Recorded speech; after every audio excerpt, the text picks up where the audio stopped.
Olá, povo, boa noite. Hoje é sexta-feira. Normalmente nós estaríamos reunidos aqui na MEUC, em Pomerode, para o estudo bíblico. E na semana passada nós fizemos apenas um áudio através do WhatsApp.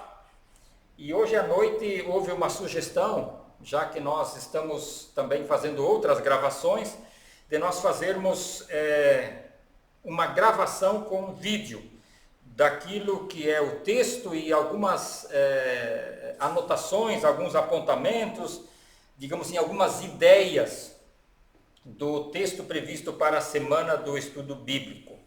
Então, o livro que nós estamos estudando é Miqueias, e antes de nós lermos do capítulo 4, eu quero, digamos assim, retomar algumas coisas que nós temos conversado aqui em todos os estudos. Lembrando que o profeta Miqueias, ele viveu cerca de 700 anos antes do Senhor Jesus.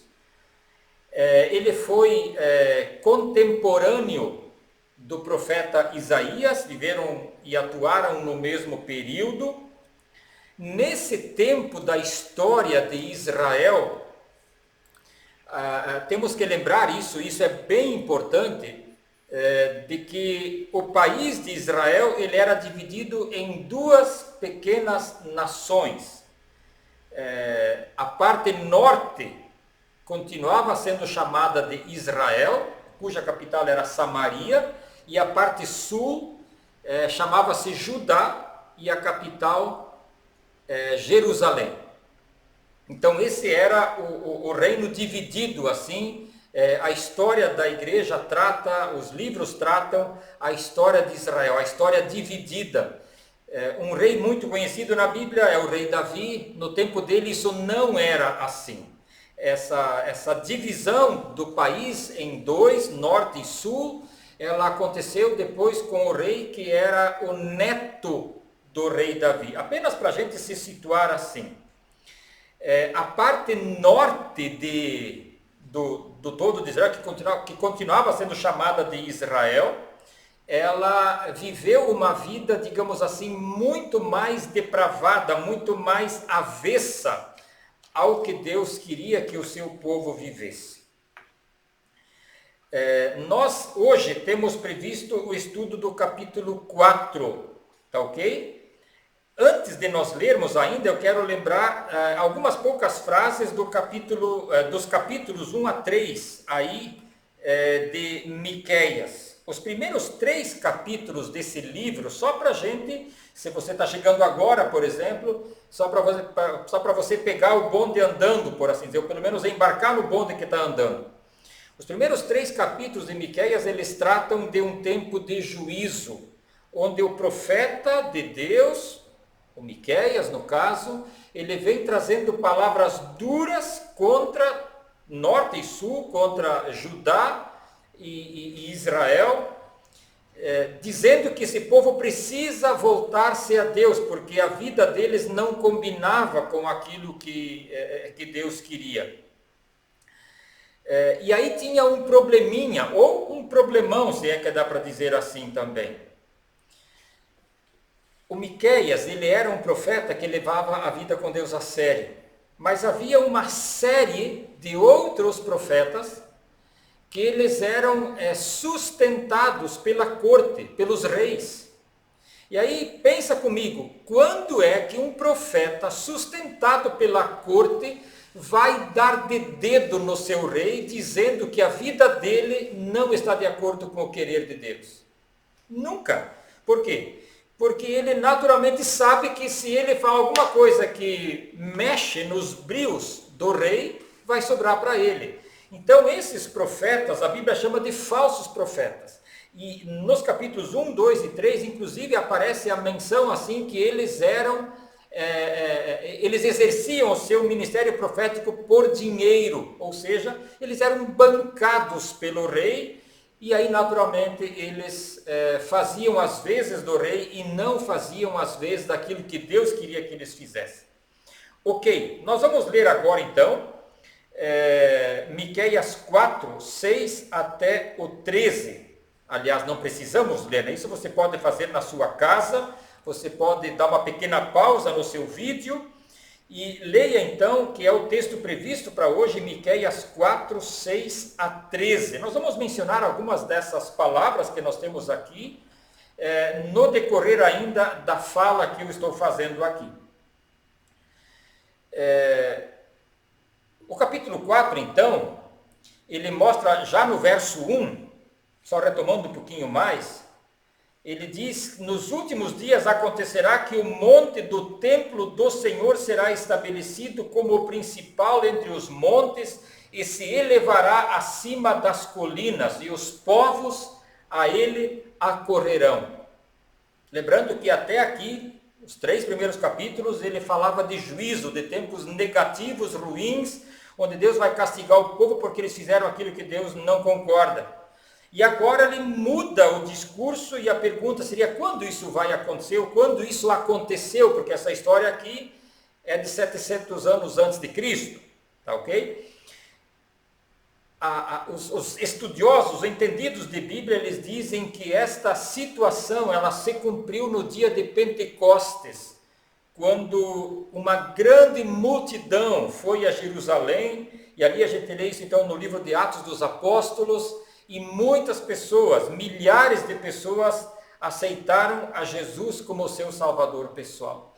E talvez você está fazendo aquela pergunta básica agora: peraí, mas por que Deus castiga e depois salva? Parece curioso, mas muitas e muitas vezes nós somos movidos à dor. Muitas e muitas vezes Deus nos quer trazer para junto dele em amor, mas a gente é teimoso e não quer, então precisa ser pela dor. E com Israel do Antigo Testamento não foi tão diferente assim. E aí tem uma palavra lá em Jó, capítulo 5, verso 18, onde Deus diz assim, onde o Jó, aquele homem do sofrimento, diz assim, que Deus faz a ferida, mas ele também ata a ferida que ele fez. E aqui talvez, meu amigo, vale uma reflexão. Onde na sua vida tem histórias onde Deus precisou, digamos assim, pegar mais pesado um pouco para trazer você de volta para o caminho dele? Onde tem situações que, a exemplo da nação de Israel, se distanciaram do Senhor e talvez Deus permitiu tempos difíceis, tempos de juízo, digamos assim, para que você, enfim, para que a gente volte à presença dele. Agora entrando para o verso 6, que é o texto que a gente então tem hoje até o verso 13 ou até o verso 1 do capítulo 5 ainda. No capítulo 4, verso 6, então lemos assim: naquele dia declara o Senhor, ajuntarei os que tropeçam e reunirei os dispersos, aqueles a quem afligi. Deus admite, Deus assume que ele afligiu o seu povo, os seus filhos, o povo de Israel, porque isso, já falamos há pouco, Deus faz a ferida e Deus cura a ferida. Deus lhes deu um tempo de juízo, não como um castigo sem volta, mas como um tempo de aprenderem, como um tempo de restauração, um tempo de disciplina, talvez seja a melhor palavra aqui. E essa figura, onde a gente lê, Deus diz: ajuntarei os que tropeçam e reunirei os dispersos. Isso aqui é alusão, é uma referência ao exílio. O Miqueias, ele experimentou na sua vida, junto com o povo, que por causa desse castigo, desse juízo de Deus, o povo foi levado embora para a Síria. Mais tarde, uma outra parte do povo foi levado para a Babilônia. Isto era o castigo que o profeta vinha dizendo.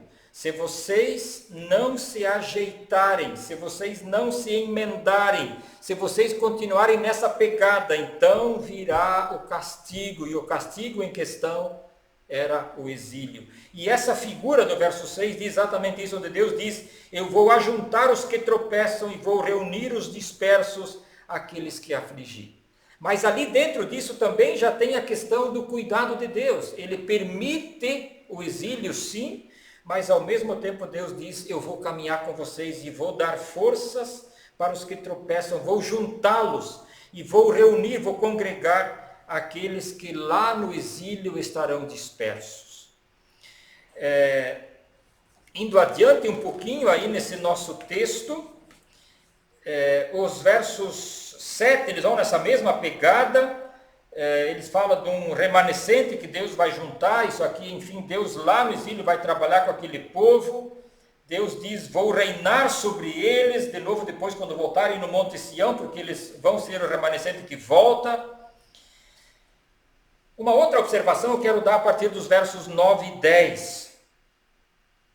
Ali diz que, por que gritar tão alto? E a pergunta é se eles não têm rei. Sim, tinha rei. Ainda tinha um homem que governava a nação, mas não tinha mais governo. O rei, daria para dizer assim, era uma peça decorativa. E esses versos aqui, eles lembram, eles tipificam um outro momento. Os versos 6 a 9, eles são um momento que o profeta Miqueias diz que o povo está sendo levado embora para o exílio na Assíria. Os versos 9 e 10, eles já são um outro momento da história, alguns anos depois dos versos 6 a 9, onde o rei Senaqueribe, um rei lá da Assíria, ele entra em Judá, na parte sul, e ele toma várias cidades de Judá. A única cidade que ele não toma, que ele não invade, foi Jerusalém. E ele então rodeou a cidade de Jerusalém e as outras menores ele tomou. E é por isso que ele diz ali, você não tem rei? De fato, tinha um rei lá, mas ele era peça decorativa, ele não mandava mais nada. Por quê? Porque o exército inimigo tinha tomado conta da nação. A parte norte de Israel já tinha levado embora para o exílio. A parte sul agora já estava sendo visitada e eram candidatos ao exílio num outro momento também, o que de fato posteriormente aconteceu. Então essa é a figura que tem aqui por detrás desses versos. No verso 11, ele ainda fala desse contexto de guerra, de cerco, mas agora muitas nações estão reunidas contra você. E elas dizem que Sião é uma alusão a Jerusalém, que Sião seja profanada e que isso aconteça diante dos nossos olhos. O que eles querem dizer com profanar, com trazer uma espécie de ofensa à santidade da cidade? Temos que lembrar que Sião, Jerusalém, é a cidade onde tinha o templo dos judeus. Ali acontecia o culto ao Deus vivo. E agora vem uma espécie de ironia da história. O povo que adora o Deus vivo, o Deus único e verdadeiro, na verdade, esse povo se torna refém e escravos de guerra, de um povo que adora ídolos. É isso que está por detrás da palavra profanar, ou seja, o povo que ama a Deus será humilhado como se não tivessem Deus nenhum. Eles seriam envergonhados na sua fé. Esse é o sentido aqui, de que a gente tem que entender. O verso 12 diz, e aí já tem de novo uma palavra de consolo ali dentro, mas eles não conhecem os pensamentos do Senhor, não compreendem o plano daquele que as ajunta como feixes para a eira. Feixes para a eira era uma figura da colheita de trigo ou de cevada daqueles tempos. A colheita era amarrada em feixes, depois era levada para um terreno de chão batido, que era chamado de eira, e ali esse trigo ou cevada era pisado, debulhado de alguma maneira.